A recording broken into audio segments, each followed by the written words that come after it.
বিভিন্ন পরীক্ষার প্রিভিয়াস ইয়ারের কোশ্চেন সিরিজ পড়াতে গিয়ে সরল সুদ জটিল সুদের কিছু কিছু অঙ্ক বিনা সূত্রেই করা যায় এবং সেটা খুব কম সময়ে। আর আমাদের তো সবারই উদ্দেশ্য পরীক্ষার খাতায় খুব কম সময়ে কলম খুব কম খাতায় ছুঁয়ে অঙ্কের অ্যান্সার দিয়ে আসা।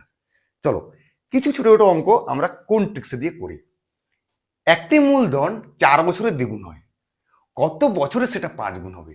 দেখো, যদি 1 থাকে সেটা দ্বিগুণ হচ্ছে, তার মানে এইটা আমার আসল, এটা সুদ আসল, তাহলে সুদ কত না সুদ আসল থেকে আসল বিয়োগ।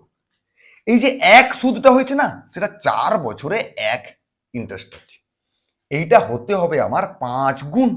তাহলে 1 থেকে 5 মানে সুদ কত হবে? 4, তাহলে 4 হতে হবে, তাই না? এটা কি করে পাচ্ছি? 4 গুণ করে। ঠিক এখানেও তুমি 4 গুণ করে দাও, তার মানে 16 বছরে 5 গুণ হবে, তার মানে option B is the right answer. বুঝতে পারলে? চলো তবে একটা প্র্যাকটিস করে ফেলি। কোন মূলধন 7 বছরের দ্বিগুণ, আর আমরা বিয়োগ করবো না, একবার লিখে দেবো, সেটা 7 গুণ হবে, তার মানে 6 আনতে হবে, তাহলে 6 দিয়ে গুণ করতে হবে, তার মানে এখানেও 6 দিয়ে গুণ করবো, তাহলে 42 বছরে আমার 7 গুণ হবে। মজা লাগলো না? কিন্তু এটা যদি কম্পাউন্ড ইন্টারেস্ট হতো, জটিল সুদে হতো, কি বলছে? কোনো আসল চক্রবৃদ্ধি সুদের হারে 5 বছরে 1 থাকলে দ্বিগুণ হচ্ছে, কত বছরে 8 গুণ হবে?